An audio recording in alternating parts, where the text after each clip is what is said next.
Well, hello there. Welcome to the Owlkids Books Spring 2022 Illustrators panel. I'm Judy Brunzek, Director of Sales and Marketing, and I'm really pleased to be moderating this discussion. Let me introduce our panel and their books. Ellen Rooney is a collage artist who was born in Massachusetts and now makes her home in the Okanagan Valley in British Columbia, Canada. A Park Connects Us, written by Sarah Nelson, is an ode to the urban park and the many ways it creates and fosters community and a connection with nature. José Bissaillon lives in Montreal and has illustrated over 40 picture books, which have garnered critical acclaim and numerous award nominations, including the prestigious Governor General's Award.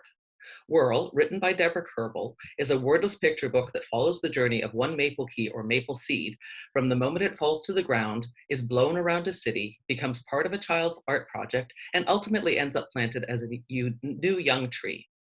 June Stube, who lives in Ottawa, Canada, is an illustrator whose work has appeared in magazines, posters, books, museum exhibits, and even on currency. Dig Dance Dive, How Birds Move to Survive by Etta Kaner is a delightful STEM nonfiction exploration of how birds adapt and evolve to survive. It uses sly humor and amazing examples to show that birds do much more than fly.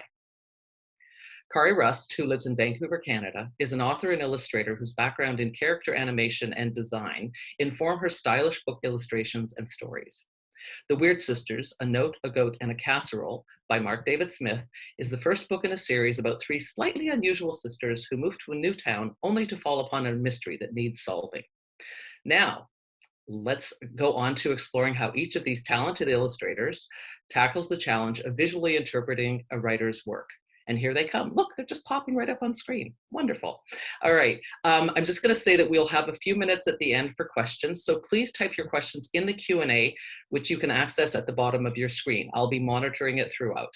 And if you just want to make comments and chat with each other, please do that too. It's always great to see how people are feeling about what's going on here. So one of the things that many people don't know is that a publisher, and it's usually an editor and an art director, are the ones who connect an illustrator to an author's work. So let me start with this question, which is, as an illustrator, what is the first thing you do when you receive a manuscript? What is your process like? I'm going to throw it to José, please. Hi, everyone. Thanks for the question, Judy. Yeah, first what I do is, of course, I read the manuscript, and it was the same process, even though it was a wordless book for Whirl. So I read the manuscript and I just doodle everything that comes to my mind in my sketchbook. Sometimes I like to set the mood only by using colors or by illustrating a little bit more detailed landscapes, but I like to use big crayons or bigger colored pencil. So I think less of about the details, but more about the mood. So once I have my mood set, once my mood is set, I usually work with my little thumbnails. A thumbnail is like a little rectangle.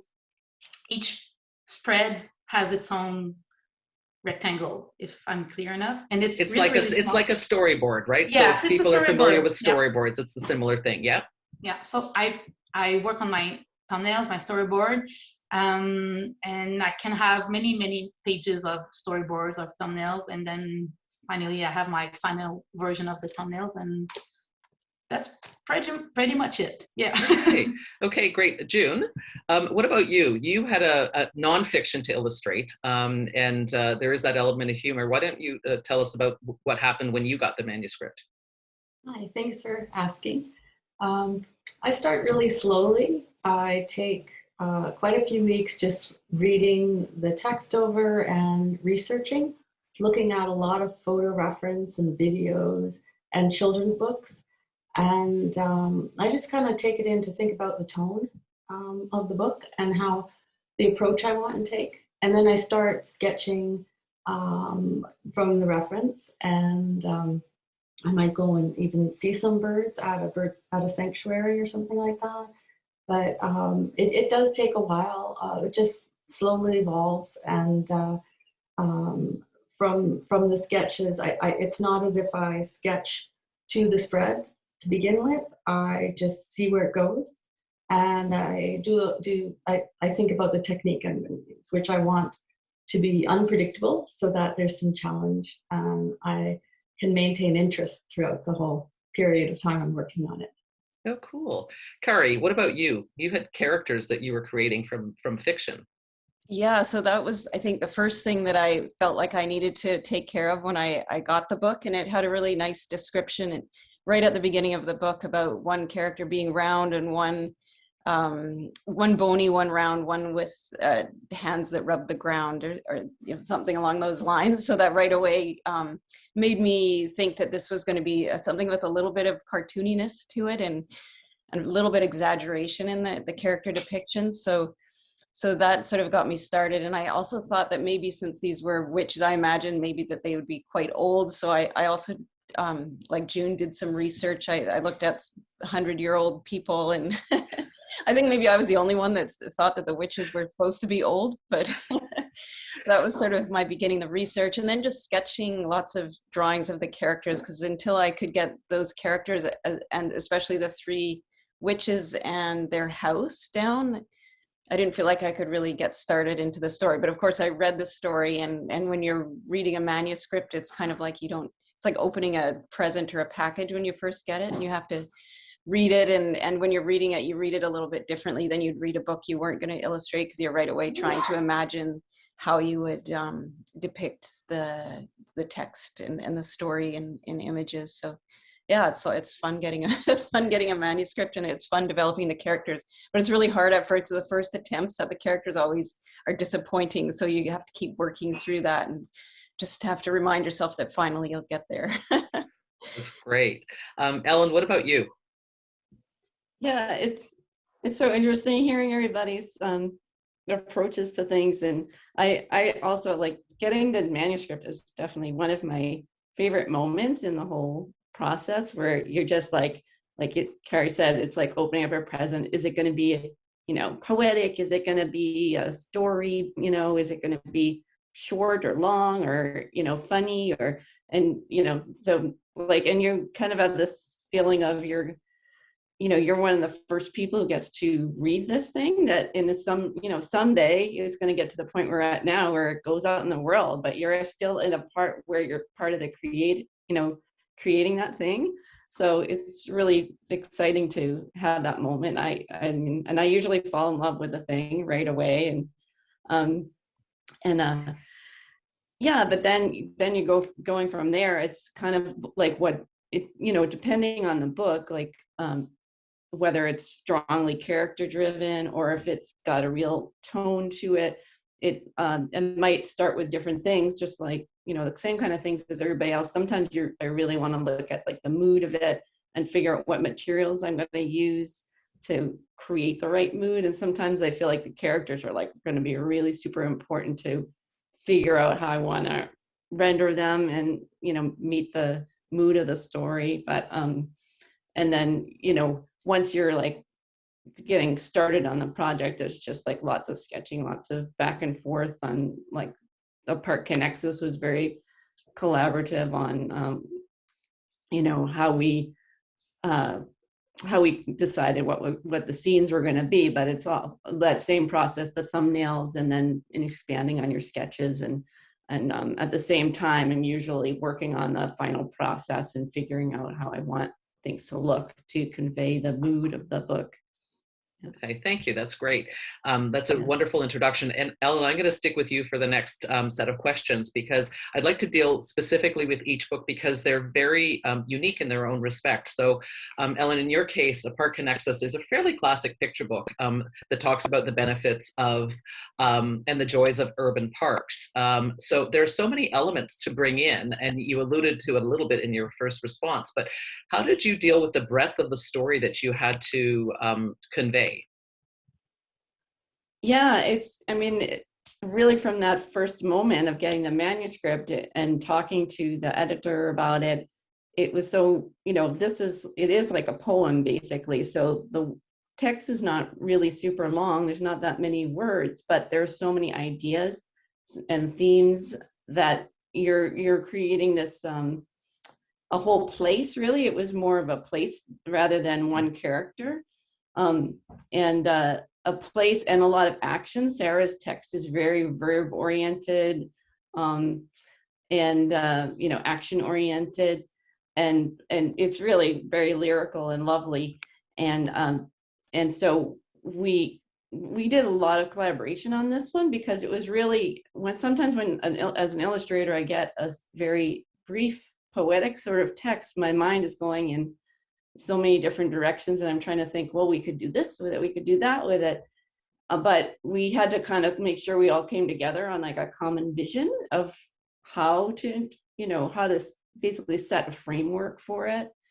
And I think Sarah had a vision of it, the story being really about one specific, one city park, and not like a park here, a park there, a park in another part of the world, but all the action would unfold in that one city park, and we could see characters from one spread to another, and kind of see what each person is doing throughout. And so we sort of all together with the designer and the editor, we sort of built that basic, that was our concept and vision. And then from there, I would go ahead and try and figure out, with each little bit of text, what ways can we interpret that visually, and how can we create, a very inclusive set of characters, and make sure that, just those themes about the parks, both the nature and the human elements are conveyed, through this sequence that you go through. Okay. So yeah, I love it. I love the democracy. Sorry, I love the democracy of the park. I mean, I think that that's really one of the key things, Yeah. and that there is the written story, but there are also visual stories that you're telling throughout. I'm going to jump to Jose, because you illustrated a wordless picture book, and you quite literally had to take the author's text and bring it to visual life. When you illustrate a wordless picture book, what's your thought process? This might build on what you said in your first answer, but maybe expand on that if you can. Well, first, it sure was a big challenge for me. It was my first wordless picture book. It was really fun to do, but yeah, it was challenging. The scenario was pretty detailed. Yeah, so, and it had to, because I needed that so I could understand Deborah's vision, Deborah's vision on this one. So, to me, I thought about this picture book more like if I was illustrating, like we said before, like maybe a storyboard or a graphic novel, or even an animated movie. I was picturing myself doing some, those little, animated movies. So the main challenge for this one is it really had to be super, super clear, because obviously there's no word. So it had to be super clear and super precise, so the viewers or the readers can understand what was the story. And yeah, to do so, I decided to use many different angles, like if I was working with a camera. So I pictured that, like if I had my little camera, what would I see from different from different angles. That's pretty much my process about this. That's book. great. Yeah. That's great, because it is, the story, the responsibility for conveying the story does depend on your illustrations. Yeah. No, it's great. And people may be surprised, but there was a big scenario. So yes, there is an author, and she did a wonderful work. At one point we had to change the text, because when I did the sketches, it wasn't clear enough. So yeah, she made some changes in the text, and then I worked again on the sketches, and yes, we worked together from start to finish. Yeah, it's a complicated process for sure. Yes, it was. Yeah. So June, your book is nonfiction for kids aged 6 to 9, and that's a perfect age for kids to learn about animals. There's an undercurrent of really quite delightful humor but you also have very detailed illustrations. So how did you manage to toe the line between those two? It was a real balancing act, because so important to not miss the boat with the actual facts. And I tend to sometimes go that way because I'm really trying to connect with the reader and be very expressive in the positions of the birds or what they're doing together. And it was great to have Etta Kaner working with me and Debbie Ragoson's editor, Etta Kaner, the writer, because they would reel me in at times if I went off, species-wise, for instance. A certain species would have to have a certain length of toe or something like that, and maybe I extended it a lot to show them clutching on something as an example, me trying to be expressive. But so it was great. It was a real give and take. And it was a give and take with the story also, meaning that we all tried to make it more narrative and try and connect with the reader more in that way. And that was. Yeah. So it's important to remember that in nonfiction that accuracy is really important, but so is the engagement, and so it's straddling those two really beautifully in this particular book.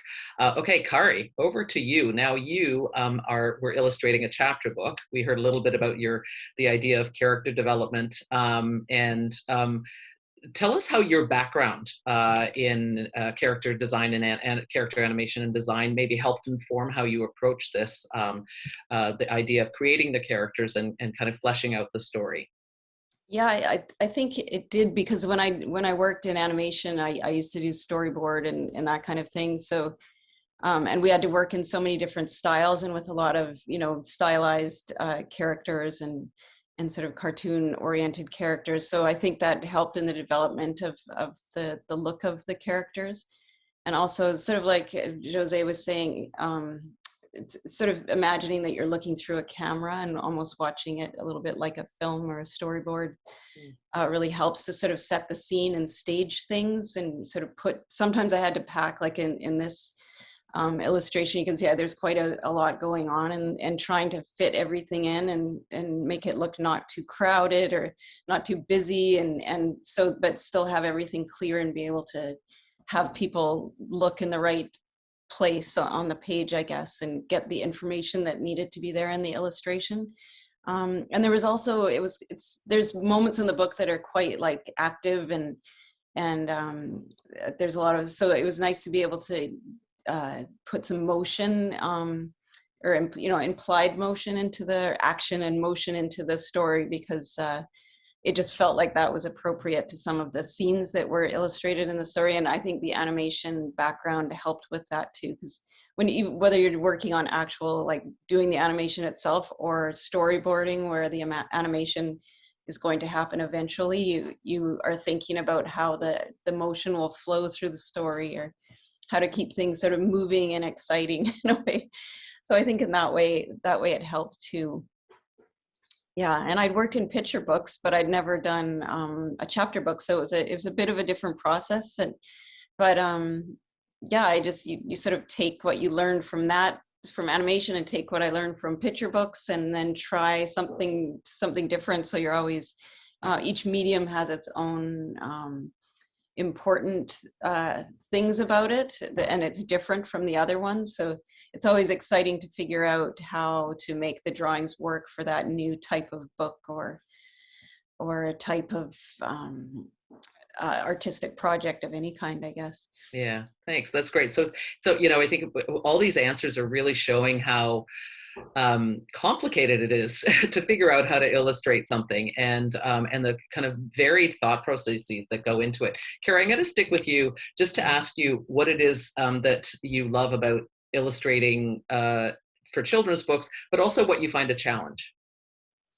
I think when it was something I've thought about for years, even before I got into it.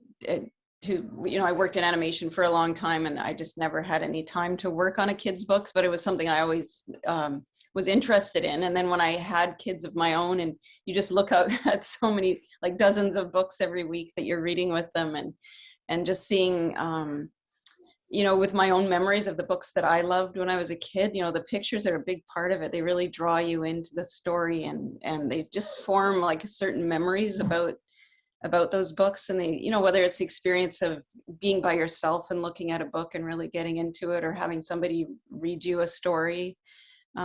There's just a lot of good memories to do with the books, you know, the stories, but also the pictures that you remember. So it's really fun being a part of being able to bring a story to life, and helping to make a vision that brings that story to life to kids that are going through the same experience that you did, or that you had with reading stories to your own kids, if you have kids. Yeah, it's That's great. Thank you. Ellen, what about you? What is it you love that you maybe find a challenge, but also love about illustrating for children? Sometimes I have a challenge where, you know, because I love the art of children's books. So, you know, we just had the, you know, fun experience of getting to kind of look at each other's books for this panel. And you just like, you know, from my own like taste, I just really love the type of artwork that goes into picture books. And sometimes I have to kind of like rein in and remember to not just make stuff that I like, but also to like remember to take a child's point of view on things, because I get so, you know, I don't know, I just really, my own enjoyment of it, I have to kind of distance sometimes and think, you know, is this really, is this more for me, or is this more for, you know, something for the audience, you know? Okay, so yeah, so you have to remember positioning and who it's intended for. Right, Jose, it really is intended. It's sometimes also for other people, but you know, for other artists. But you know, primarily it is for kids. Yeah, Jose, what about you? Well, I just want to say that sometimes I like to do a picture book when I think about the children, of course, but I like to think about the parents that are going to read it so many times. So me too. Yeah, so the audience is wider than we think. Yes. Grandparents, younger brothers and sisters, older brothers and sisters. Anyway, yeah. So what I like about being I feel so lucky to be able to be a children's book illustrator. First, it's like a dream come true. And what I really like, and I talked about it a bit earlier, but I really like to set the mood of my picture books. I like to play with colors, play with lights. I feel like a child, but I'm just I'm using everything that I have, like pens, a colored pencil, gouache, everything, and I play with that.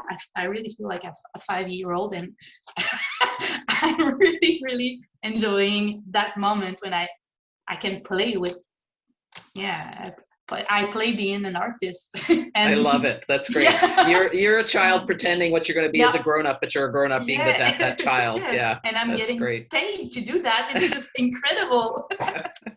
That's great. But what I find challenging is I like things that goes fast, and I'm really impatient in life.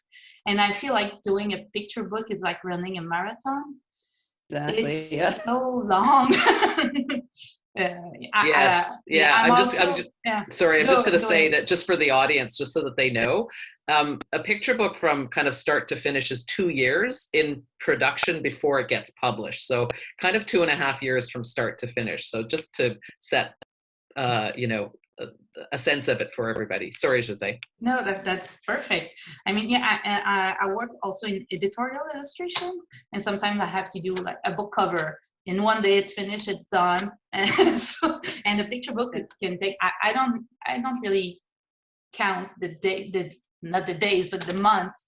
Maybe 2-3 months for only final art, and I'm exhausted after. I'm done with the illustration. I'm so exhausted. I have to take like 2 days just to rest from illustrating one picture book. So yeah, I'm impatient, and that's what I find challenging, to be able to finish a picture book.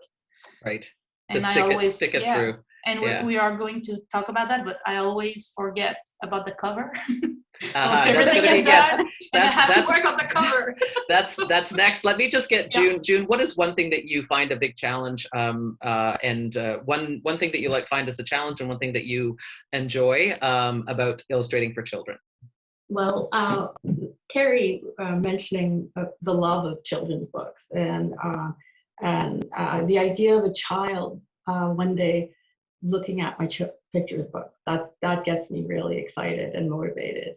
And I remember just delving into them when I was a kid. I love doing facial expressions and body language. That's my favorite part of illustrating, to bring personality, especially to animals, and trying to get a connection with the reader. So, Which you succeeded to do with those with the birds in Dig Dance Dive. They certainly, you definitely connect. Every time I see that cover, it just makes me smile. That bird just makes me smile. Okay, and speaking of covers, look at that, what a segue. You know, most people say that you can't tell a book by its cover, but we know that that's not true, because a book's cover tells you a lot about a book. And when you're working on the cover, what are some of the things that you thought were really great, that kind of presented obstacles to you, confounded you? We're getting low on time, so just maybe concisely, Carrie, I'm going to start with you. Carrie, I'm going to start with you because you know, that is one, the interiors were done in black and white, and then this is a full color cover. So why don't you talk about the cover process? Yeah, I think that with the cover being in color, that was the challenge, is because I was so used to, my whole mindset was just in gray tones and black and white, and so that became, that world was this sort of gray tone world, and then all of a sudden I was it was almost like looking at the blank page, and I kind of didn't know where to start. But I know that for kids books, you know, a lot of color is usually, you know, the thing that sort of gives it a lot of life and draws attention, is to have quite a bit of color on the cover. So I just went for it with some color, and but I always send out a couple of possibilities to the art director and editor to see what they think. So they actually went for the one that was a little bit more muted, but I really like the colors that they chose, and I did get a lot of help from from Elisa and Catherine with figuring out how to put the cover together, and I think it turned out well. And I love the end papers and stuff like that. Yeah, too. Yeah, it is definitely transitioning to that color version was a bit of a challenge, because I had to rethink and reimagine how they would look. Yeah, thanks. Ellen, what about you, and kind of showing a park there, and you know, what somebody would be entering into? Yeah, well, we kind of kept the collaboration theme going through this whole book, and it really, the cover also is, and one of the fun things is also the seeing what the designer does with the book. And Elisa, the designer, was really, I don't know, I think worked well together, and so she kind of took some of the scenes from inside and kind of morphed them into like a wraparound scene, and I thought it looked great. And then, you know, so we kind of took that, and then I did the finished art for it. So that was a little different from what I've done in some other books, but I think it really worked for this one. Yeah, it does. June, that bird that makes me smile. well, chosen by Elisa, I believe, and Elisa, our wonderful art director. Yes. Yeah, she did a great job, and I love how she used the bold type, and that she chose black and white. And I was really relieved, because I kind of forgot about the cover, and I was glad in the end when they chose one. And oh my goodness, I would have still had a cover to do. So that was great. Okay, and Jose.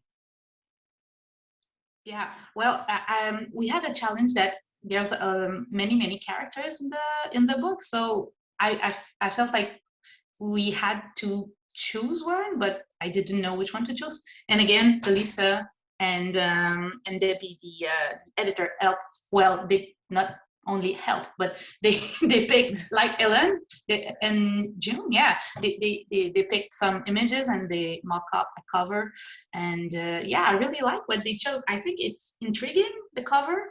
Yeah, so yeah, it was a bold choice, I think, because it's we don't see a lot on that cover, but I think that people will want to have a look inside and find out this story about Whirl. Yes. What's because it's this? dynamic. The cover is Yeah. quite dynamic, and so it makes Yes. you. It kind of the idea is to pull you in. All right, we have a couple of questions that I'm going to go to. So, is it more challenging to do a full blown color picture book versus a black and white chapter book illustrations? Kari, I'm going to throw this to you because I know that you have this this particular experience. So, tell us what it was like.